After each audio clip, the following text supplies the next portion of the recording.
And I think last week you had clicked got it, and that fixed something. Yeah. Whoa. Hello. Yeah, got it clears the message from everyone's screen that they've been alerted that they're being recorded. Oh, each of us has to do it. That's right. There we go. Yeah.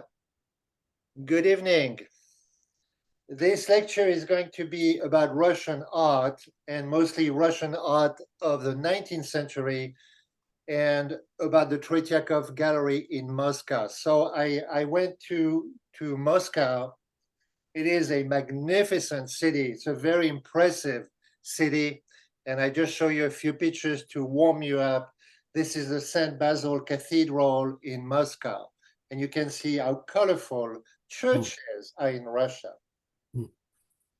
And I took this picture. This is the State Historical Museum. It's it's on the Red Square near the Kremlin. So the lecture today is going to be a lot about the Tretyakov Gallery in Moscow. And the Tretyakov Gallery is considered to be to have the finest collection of Russian art in the world. And art that is as great as any art you've ever seen in the Western world, and extremely impressive art. It's very moving to go to the Tretyakov Gallery. And also the art that they show represent a culture that most of us are not familiar with. So it's very exciting. So you're going to see a different culture and history from our own. The Tretyakov Gallery, whoop, I'm trying to move it. Sorry, the picture is not moving. Hold on. It's doing that. Sorry. Share screen. I could not move the picture. Sorry. This is the Tretyakov Gallery in Moscow. It dates from the end of the 19th century. So it's a really unique gallery that you will see.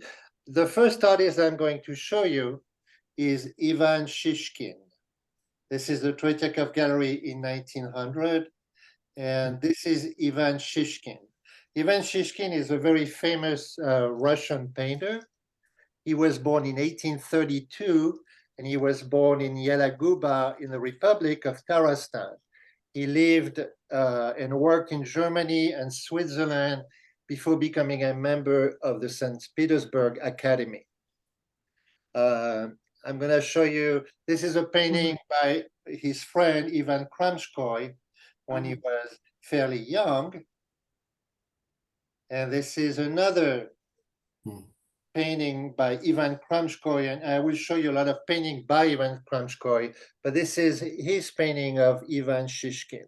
This painting, the photograph that you see is not very good quality because there's a lot of glare, but it is a very impressive painting. So I want to show you Ivan Shishkin because Ivan Shishkin, for me, is by far the greatest landscape artist I've ever seen. Wow. This is just a forest lodge. It's 33 by 44 inches. And you will see that he was an extraordinary painter. And he's notable for his poetic depiction of the wood. This is a rye field, very large painting, 73 inches wide. Wow. Looks like a photograph. Amazing. Yeah, It's amazing. amazing. Amazing. So when I was at the Tretyakov Gallery, I took pictures of the piece themselves so you can get a feel for what they look like when they're framed. Wow, nice. Whoa. This is Ivan Shishkin. This is called Lekavero Field. Awesome. Oh, that was the previous one. Isn't that pretty? This Yeah. this is called In the Wild North, and this very brilliant landscape was created as an illustration for a poem called The Pine Tree by a Russian poet called Mikhail Lermontov. And it was written, the the poem was written in the same year of his death. This is called Twilight. Wow. Christian, could you do me a favor and move your cursor? It's Okay. on the photo. Thanks. This is called Twilight. Isn't that stunning? It's stunning. That piece I read sold for almost $4 million in 2013. Wow. This is Pine Forest. Ivan Shishkin owned a dacha in Vira, which is south of St. Petersburg, and there he painted most of his finest landscape. His work is very, very unique. This is a coniferous forest on a sunny day, and Russian forest became Shishkin's endless source of inspiration. His painting works, his work defined Russia in a way because it promoted pride in his native landscape. This Amazing. is a stream in the forest. Amazing. It is. God. And what's amazing about his work is, people use candle, they didn't have electricity, they didn't have computers. So to be able to reproduce the colors, with such realism is really incredible. And the number of brush strokes are tiny, tiny brush strokes. The lighting. He had The no, he had no, lighting, the shadowing. yeah, he had no photograph to paint from. I No, know. that's correct. It looks like a photograph. Yeah, he did sketches, but his ability to render colors is incredible. This is a different piece of him. It's called In Front of the Mirror. So you can see that he was able to touch on different genres. It looks like it's Has his he added painting on the his wall. own pictures? Hi, Deanne. Good to Ah. see you. Hi. Is that his painting on the wall? Looks like it. Yes, correct. I think it's this painting. Oh, that? yeah, there you go. Good eye, Deanne. Good eye, Deanne. This is called Mericula Mand, and it's a village pine. He makes you want to go in nature. It does. This is a very, very famous Russian painting. It's an iconic Russian painting, and I'm sure Natalie will agree that every Russian knows this painting. His friend, actually, the artist Konstantin Stavitsky, painted the bears. Oh, This is called In the Forest of Countess Mordinova.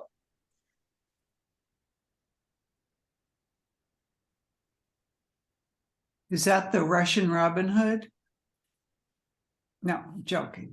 No, but the person in the painting truly gives scale to the painting, Oh, there you go.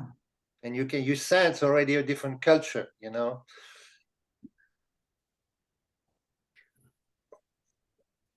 This is called lumbering. Look at the scale of this painting. lumber. I love the umber throughout the picture. Oh, look at the little guys in the background. Yeah, he's cutting wood. Oh, yeah, look at that. Look at that giant saw. This is the painting with the frame. Crazy. This is called Winter.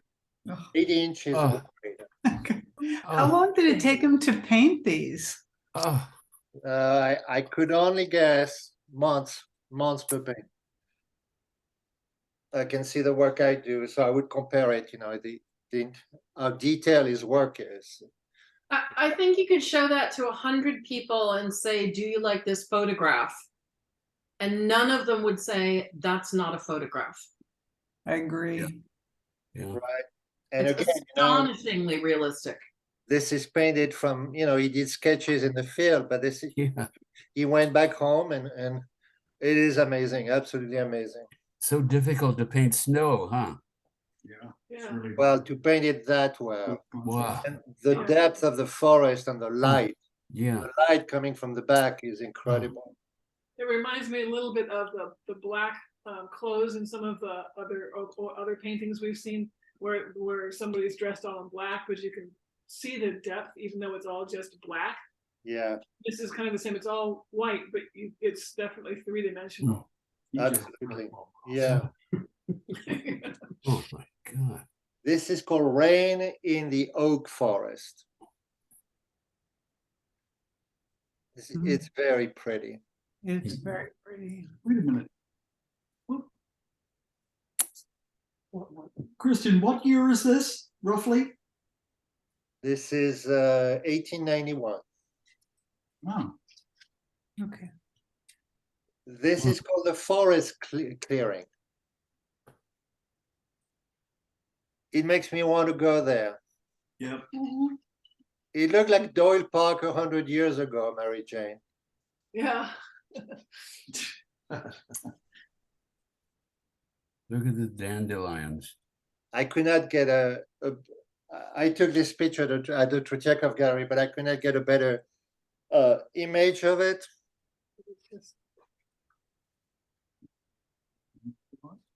And this is Shishkin grave.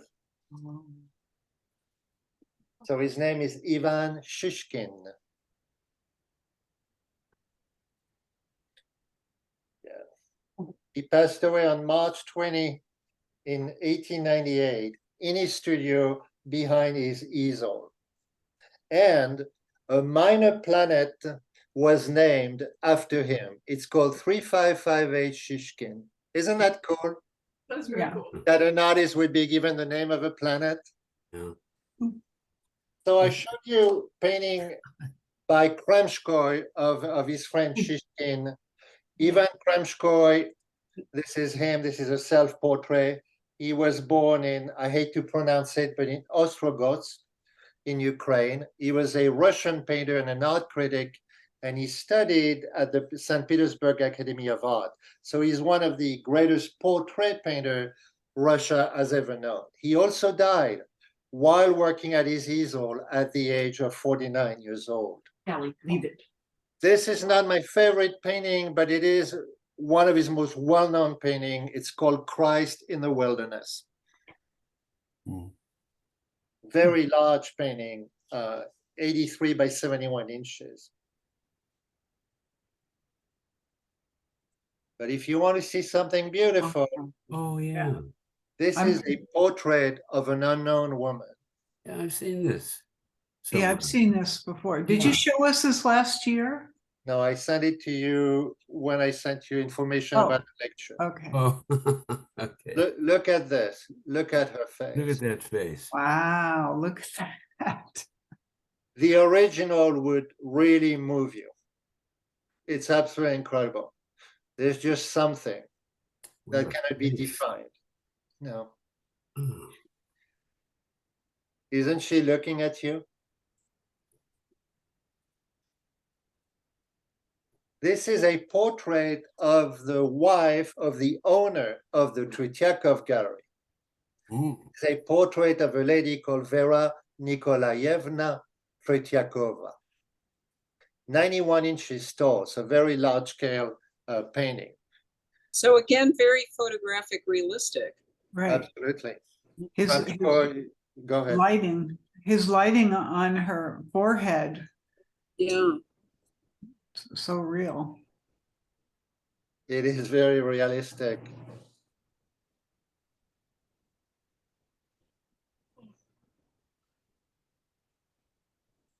This is an artist called Vasily Perov. He was born in 1834 in the city of Tobolsk in the Ural Mountain. And he was a key figure of the Russian realist movement. So this is Ivan Kremskoy again painting Perov. This is a rural funeral. That's the painting.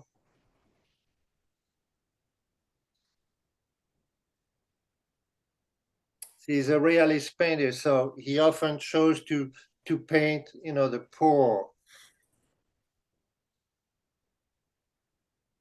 This is called Troika, 3 apprentices carrying water. it looked like a Charles Dickens story. It would be a great illustration for it. Yeah. Yeah. This painting is really unique because this is a portrait of Fyodor Dostoevsky by Vasily Perov. Dostoevsky was a Russian novelist, as most of you know. He was born in 1821, and he was the author of Crime of Punishment, The Brother Karamazov, and Novel from the Underground. It's pretty amazing to have a painting of him.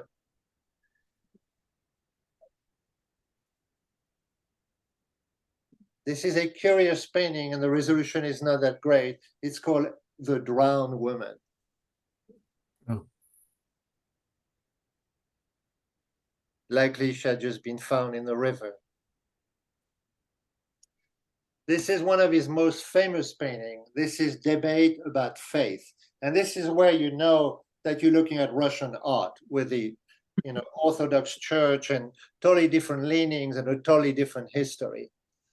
And in this image, you can see the Pope, the Orthodox Pope, Nikita Pustoviat, is debating the question of faith with the Patriarch Ioachim in the presence of the Regent Sofia Alexievna. Okay. And this painting measures 17 feet wide. Oh, Do you know how long it took him to paint this? No, I do not, but I can only assume a few years, unless he had help. Oh, that's right. Help. Yeah, these are gigantic historical paintings, so they are huge undertaking.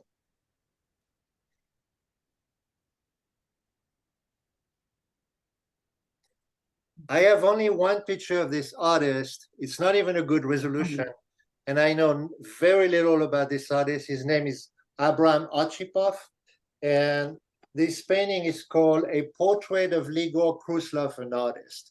So even though it's not good resolution, and there's something terribly moving, it seemed like an actor trying to get some part in a theater. I don't know, I'm making it up, but it's a very moving piece. So that's the only painting I have of him. The next artist is Ilya Repin. Again, this is a painting by Kramskoy of Repin. Ilya Repin was born in Shukuyev, which is now in Ukraine. He studied in Paris, and he actually saw the first Impressionist exhibition. And he was appalled by the violence of the Russian Revolution, and he moved to Finland, where he died. These are barge haulers on the Volga. Look at this painting. The Grand Duke Alexander Alexandrovich commissioned him for this painting, which launched his career. oh. Oh. To see it in person is just, there's no word, it's mind-blowing. The scale, 12 feet wide, and the resolution, how realistic it is.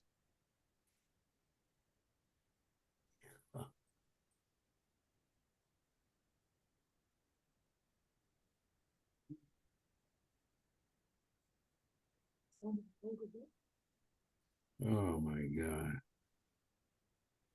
Those are the barge haulers on the Volga.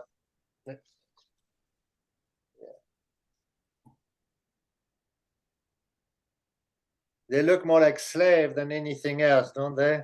Mm-hmm. So they're pulling the boat like upriver? Yes, correct. On the Volga River. Yeah. This is called the Zaporozhye Cossacks replying to the Sultan. The Russians were at war, of course, with a Sultan in southern Russia, and the Sultan asked the Cossack to surrender, to which they replied in writing with insults and profanity. And you can see a man writing a response to the Sultan, which makes everybody laugh. It looks like a biker bar. It does. You know, that's a good point. The Yeah. hairstyles are similar to today's.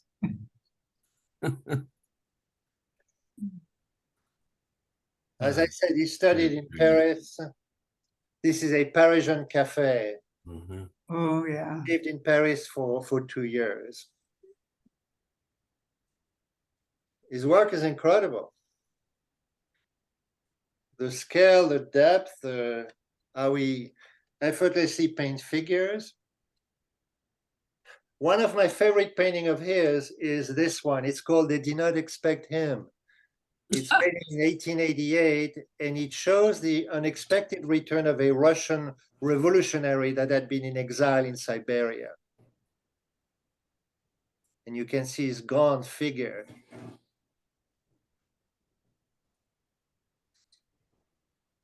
Interesting story. Interesting story indeed, that the Russians know well. This is Repin. This is a portrait of Emperor Nicholas II. Nikolai II, Alexandrovich Romanov II, was the last emperor of Russia. He was executed with his entire family by the Bolshevik in 1918.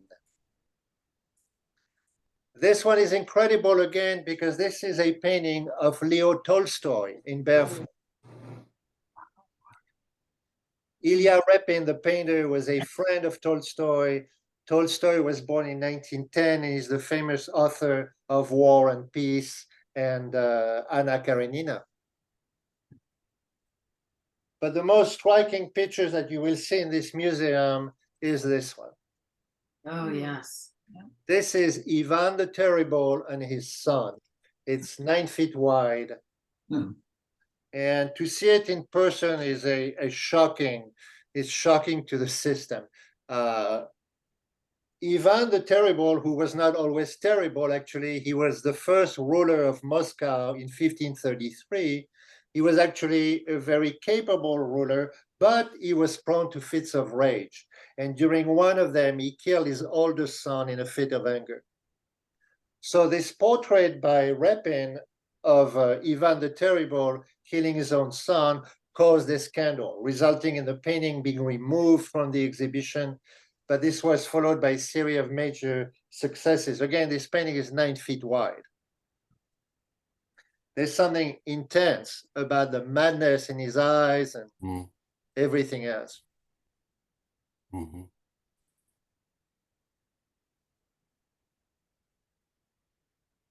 This is Vasily Zurikov.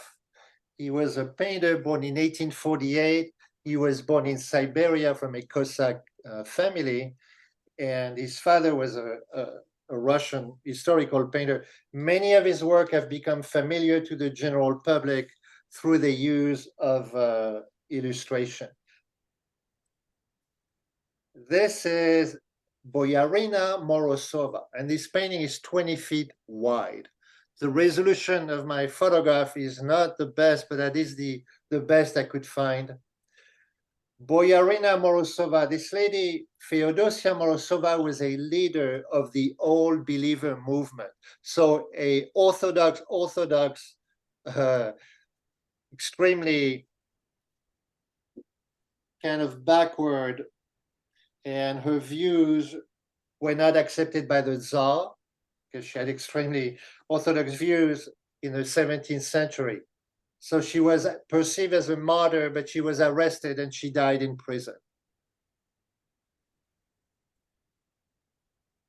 A lot of the paintings at the Tretyakov gallery are immense. And it is one of the things that impresses them more is the size. This is 20 feet. And as you asked me before, this would take years to paint, is my 20 feet. impression.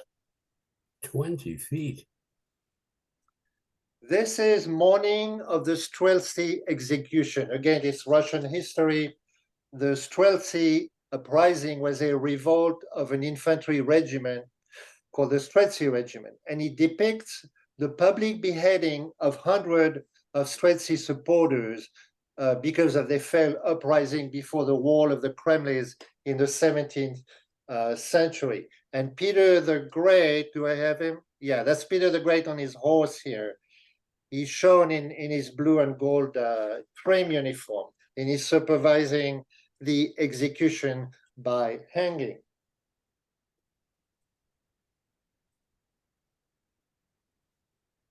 So hundreds of such people were beheaded. It looks like Congress. Pretty intense piece, huh? Sorry. Yeah. One of my favorite Russian artists is Akship Quincy. This is still the piece is framed. This is Akship. Quincy is a very famous Russian artist. There's nobody like him. His style is very unique. He was born in Mariupol, Ukraine. Mariupol barely exists anymore. It's been destroyed. But he was born in 1842, and he was very unique because he used light effect and very intense colors, and he depicted the illusion of illumination. Right, cool. So there was an art museum called the Quincy Museum in Mariupol, and the entire museum was destroyed by a Russian airstrike. Fortunately, none of his original work was in the museum at the time. So this is a painting called Lake Ladoga, which is a lake near St. Petersburg. This is the Birch Grove, painted in 1879.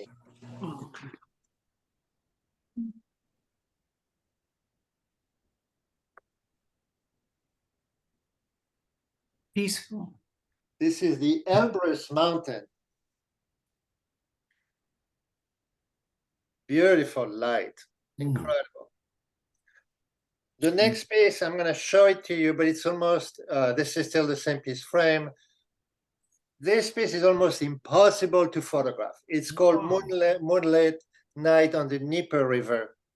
And it is one of the most famous Russian pieces.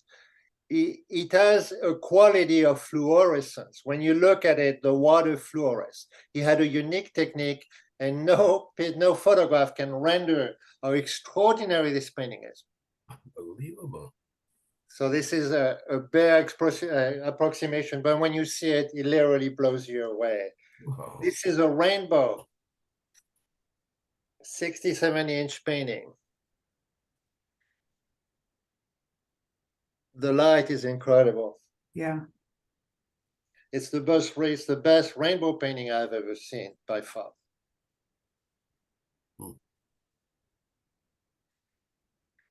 I like this simple painting he did when he was younger. This is a birch grove. This one, I do not have a title. I found it under oil painting. And I will leave you with Quincy. Last painting of his is this one. This is a painting of the Crimean Sea.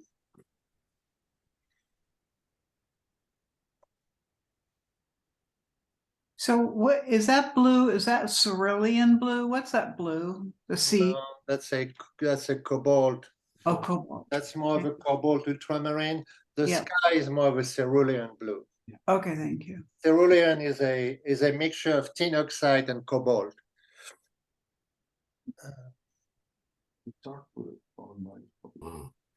The next artist, I only have one painting of his, but I love this painting. It's by Nikolai Dubovskoy. He was born in Novocherkassk. Oh God, it's so hard to pronounce. It was the capital of the Cossack in Russia. It's called Calm Before the Storm.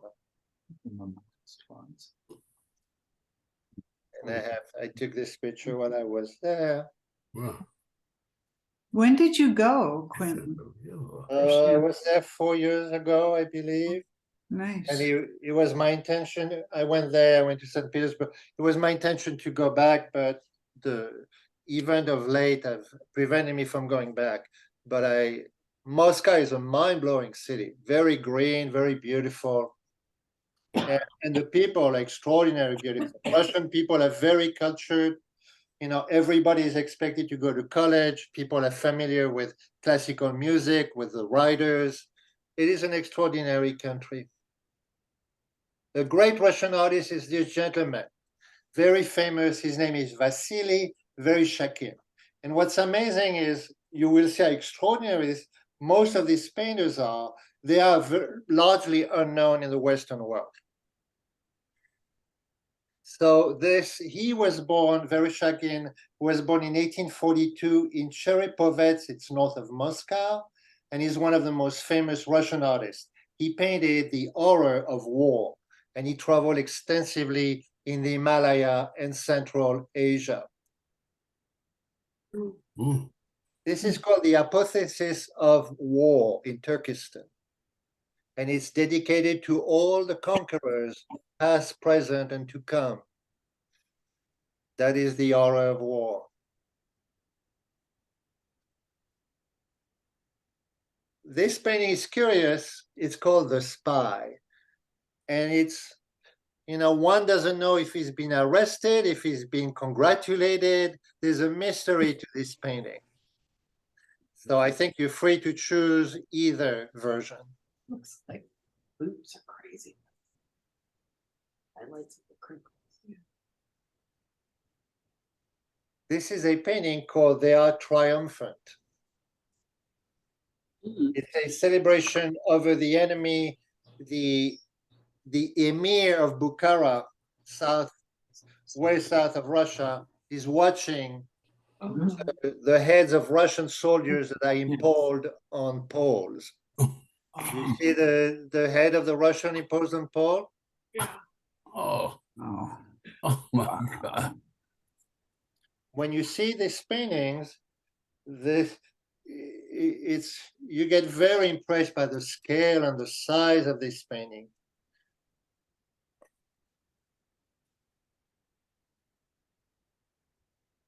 This is the siege of Samarkand.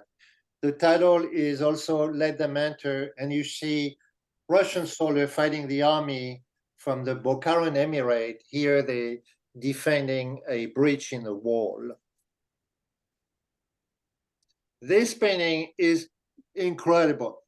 I think, again, these are just photographs, but if you see the painting, the detail on the doors Oh, is mind-blowing.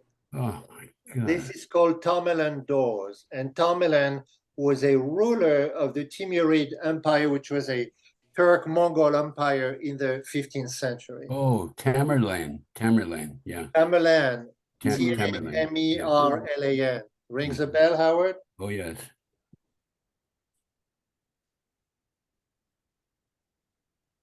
Figures like this is saying something. Sorry to jump so quickly. This artist is very different. This is Viktor Vastenov. He was a Russian artist born in 1848, and he specialized in mythological, folkloric, and historical subjects. And his grandfather was an icon painter.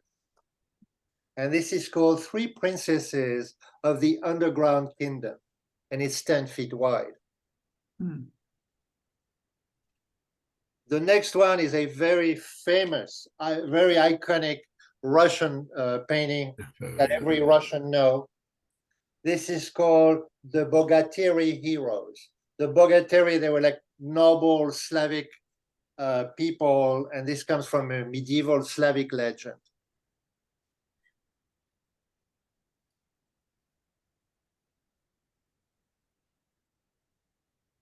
Same painting. This is the night at the crossroad.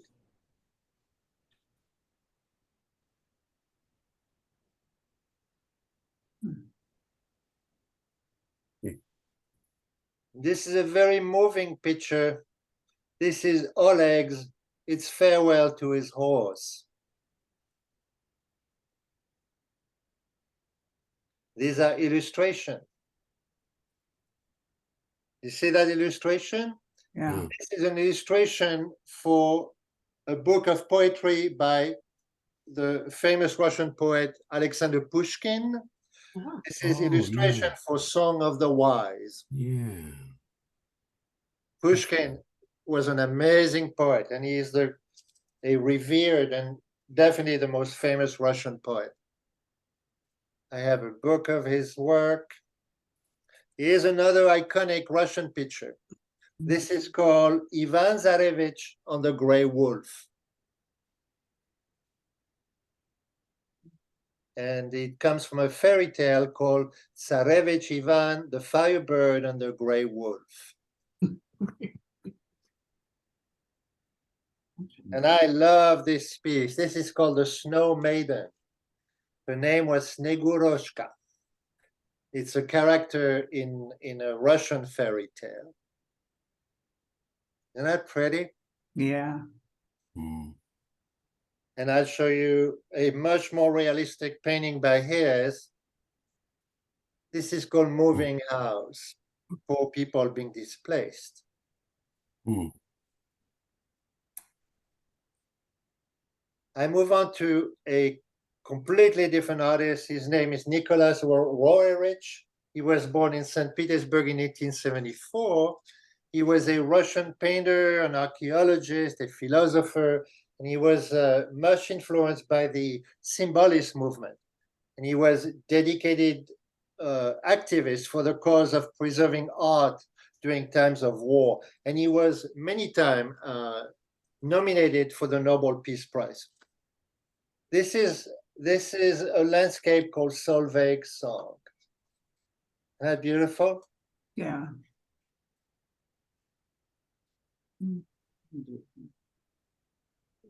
This is called Mount of the Five Treasures from the Holy Mountain series. This one is not an oil painting, it's tempera on canvas. Oh,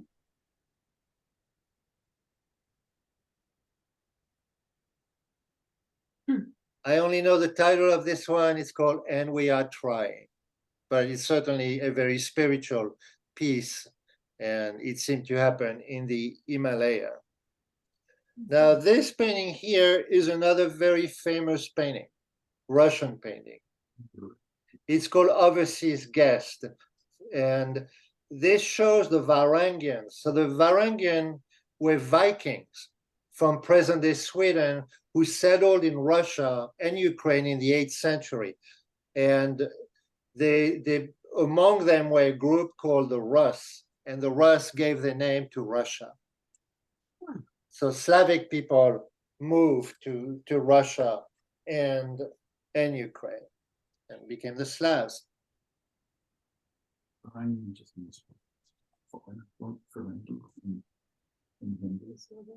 A very different artist is this one, Michael Nesterov. He was a Russian painter born in 1862, and he was one of the most famous symbolist painter of Russia, and apparently, an Orthodox believer. This is a Youth of Reverend Father St. Sergius. It's just simply very, very pretty. But when you see the scale of it, when you see it this way, framed, there's just something absolutely magical about this piece. This is the vision of youth Bartholomew. Bartholomew is shown here encountering a monk who helps him learn to read by sharing a piece of holy bread.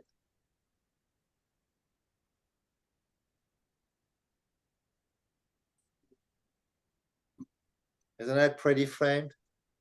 it is.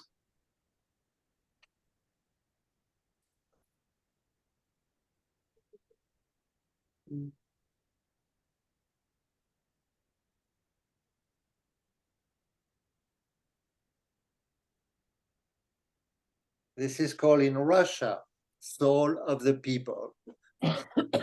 When you go to Russia, you see a lot of indicators of the Orthodox religion, a lot of monastery, a lot of old beliefs. That must be an icon.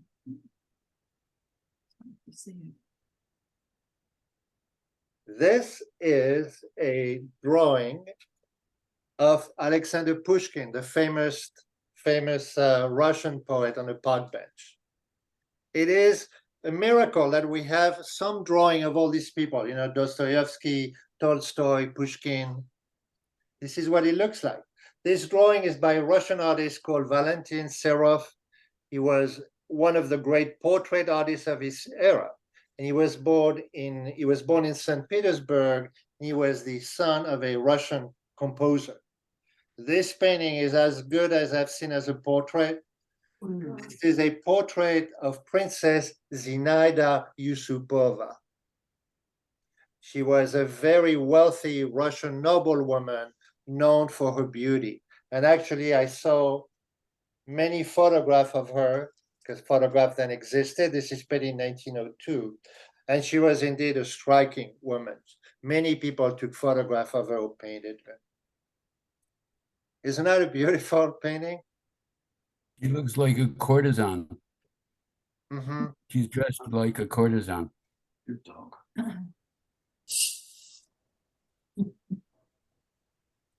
This is a painting of Serov of a woman called Princess Princess Olga Orlova.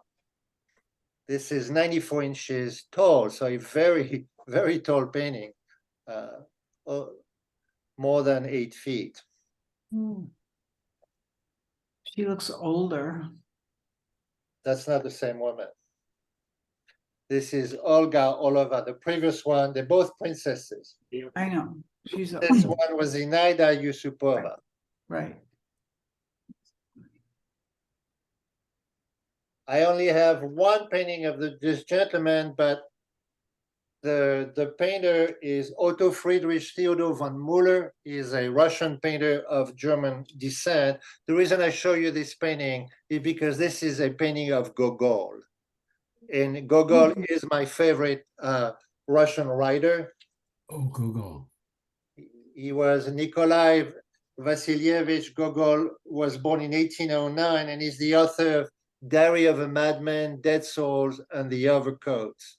And the Overcoat is one of the greatest short story ever written. But again, it's touching to see what Gogol looked like.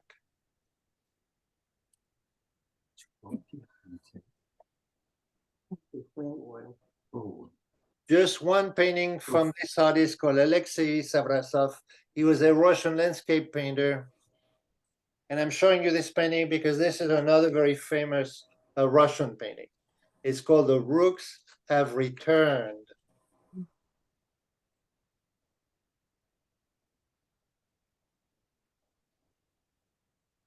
I show you this piece. I don't know why, but I love this piece. It's by an artist called Kapitan Selensov, and it's called the Reception Room. I can't tell you why I love the painting. It's a lovely painting. Because of the perspective and the lines, the disappearing point. As they would say. Yeah, look at the mirror to the right Yeah. and its reflection.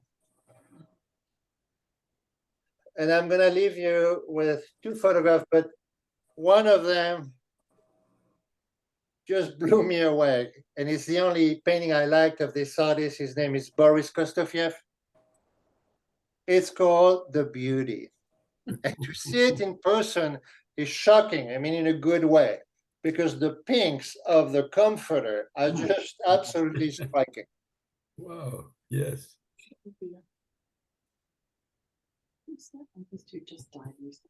It's a very large painting. It measures 73 inches. And to finish, this is me in Moscow. Nice. Do they make good coffee?